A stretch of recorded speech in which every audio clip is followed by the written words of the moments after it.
We're getting predictions for the slate of the college football playoff games. So starting with the Sugar Bowl between Georgia and Notre Dame. If you like watching physical football as much as I do, this should be a good game because these are two of the most physical teams in the country, and they've always been like that. And Georgia and Notre Dame for so long had both been the type of teams that had a good defense, good lines of scrimmage, two or three good running backs, but not great quarterbacks or wide receiver rooms. And Notre Dame is still like that, but Georgia the past several years has gotten good at quarterback and wide receiver. And with coaching in this game, I would give Georgia the advantage because of the head coach. Each team has great assistant coaches on each side of the ball, but Kirby Smart, I would trust more in a game like this than I would Marcus Freeman. Even though I do think Marcus Freeman is a good coach. He still hasn't really won a big game yet. I know he won the playoff game against Indiana, but I think you know as well as I do that Indiana wasn't actually an elite football uh, team. So at the wide receiver position, Georgia does have a pretty big advantage over Notre Dame. They've got some good wide receivers. Now they don't have a superstar wide receiver either, but they do have two wide receivers that both have over 550 yards at receiving this season. Arian Smith and Dominic Lovett. And Notre Dame doesn't even have a receiver that has 500 receiving yards this season. Their best wide receiver, Butte Collins, the transfer from Clemson, only has 445 yards receiving this season. And I know you're probably thinking Notre Dame's a running team, and that they're going to want to run the football in this game. And that is true. And Notre Dame is a very good running team. And they've got the best running back in this game, Jeremiah Love, who's a 1,000 yard rusher. And uh, surprisingly, this season, Georgia hasn't been very good at running the football. They only rank 100th in the country in rushing yards per game at only 129.2. But I think it's going to come down to in this game which team has the wide receivers that can make the big catches for them when they need them. And I think Georgia has those. But at quarterback in this game, Georgia is not going to have Carson Beck, and I know for most teams this would be concerning because Gunnar Stockton will be making his first ever college start at quarterback in this game for Georgia, which is a playoff game. But you have to remember that Gunnar Stockton was the one that played quarterback in the second half of the SEC championship game and helped lead Georgia to the win over Texas.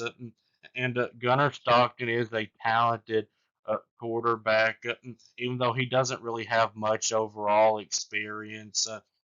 And in the second half of that game, I thought he played okay, except for the interception.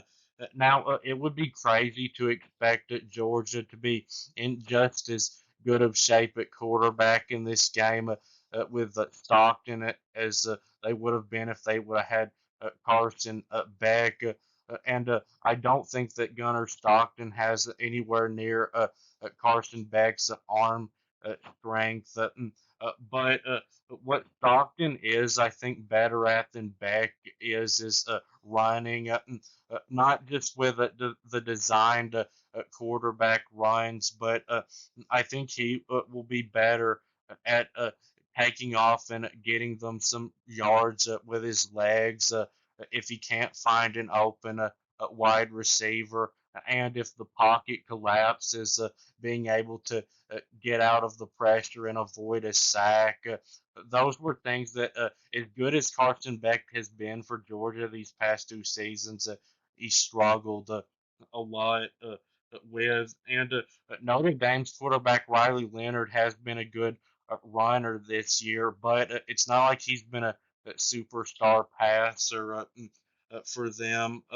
And even though the numbers would show that Notre Dame is better than Georgia, both offensively and defensively, you've got to remember that Notre Dame hasn't only not played a tough SEC schedule like Georgia has. They've played a very weak schedule, and I actually think that Georgia is the better team and will win this game. But I do think that this is going to be a close defensive game. So I've got Georgia 23, Notre Dame 16. So now the Rose Bowl between Oregon and Ohio State. So I think this is going to be a great game, like their first meeting was, and I think it's going to be a similar type of score to very close.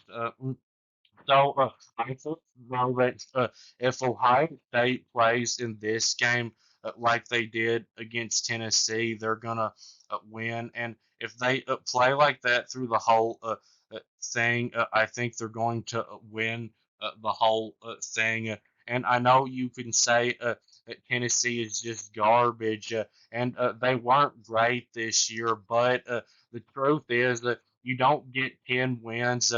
Playing an SEC schedule by being garbage. And Tennessee's defense really was good this year, and Ohio State scoring 42 points on them was impressive. And Ohio State's got a better defense than Oregon does. No team except for Oregon has been able to score over 17 points on Ohio State this season, but Oregon scored 32 on them, so that is concerning for Ohio State in this game. But with coaching in this game, Oregon's Dan Lanning doesn't really seem to have either of the two problems that some good football coaches have, which is not being able to win big games or not being able to beat a certain team. Like Ryan Day has a problem where he can't beat Michigan, and then Kirby Smart has a problem where he can't beat Alabama, and then James Franklin has a problem where he can't win the big games. Now I know he beat SMU in a playoff game, but I think you know as well as I do that SMU shouldn't have been in the college football playoff. But Oregon's defense is very good too, and offensively, I think when Ohio State is playing at their ceiling, they are just as good as Oregon is, even though Oregon has been more consistent on that side of the ball this season, and Oregon has a better quarterback and tight end than Ohio State does. Ohio State, though, their two running backs, Quinshon Judkins and Travion Henderson, are both just as good, I think, as Oregon's Jordan James is. And Ohio State's wide receiver, Jeremiah Smith, is a 1,000 yard receiver. And Oregon's Tez Johnson would be a 1,000 yard receiver. I'm almost certain if he hadn't gotten hurt and missed 2 full games. He's got like 866 receiving yards this season. And Ted Johnson, I saw, is only expected to go third round, but that's because of his size. And he sure seems like a first or second round talent to me. But in the first meeting, Oregon's offensive line was able to handle the Ohio State defensive line, and they were the only team that's been able to handle them. And Oregon, though, against Penn State, their defense struggled badly, and Penn State's offensive line dominated Oregon's defensive line. And Ohio State's offensive line, when it's playing its best, I think is at least as good as Penn State's is, and I think they're going to be able to handle Oregon's defensive line. And if Ohio State offensively plays like they did against Tennessee, Oregon is going to have a hard time stopping them. And Ohio State's got the best defensive coordinator in the country right now, Jim Knowles.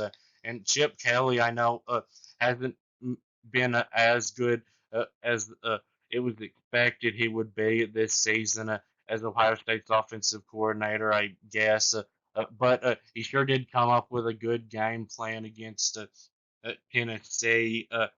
And Ohio State, I do think is going to struggle again to stop Oregon because Oregon's offense is just so good.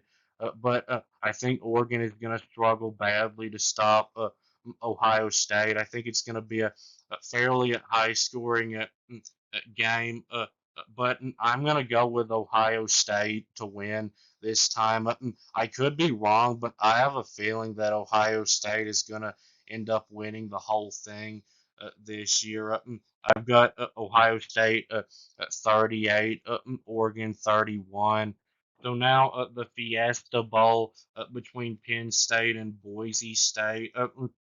So if I was a Boise State fan, I would be concerned about them on both sides of the ball in this game. And I know they did well on both sides of the ball against Oregon, who was a better team than Penn State is. They scored 34 points on them, and they held Oregon to just 23 points offensively. Oregon, won because they had two kick returns for touchdowns. But you do have to remember that was in week two, and Oregon has been playing much better since then.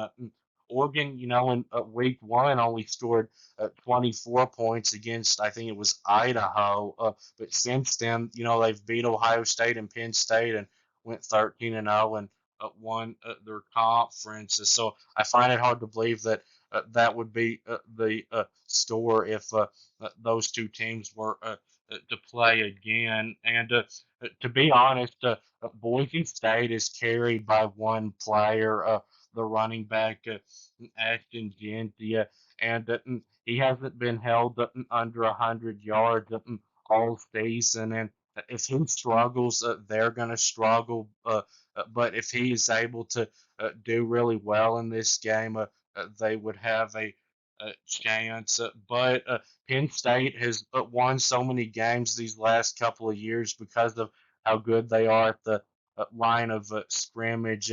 And I'm doubtful that Boise State's offensive line is going to be able to handle the Penn State defensive line. And if so, Ashton Genty, I think, is going to get upheld under 100 rushing yards for the first time this season.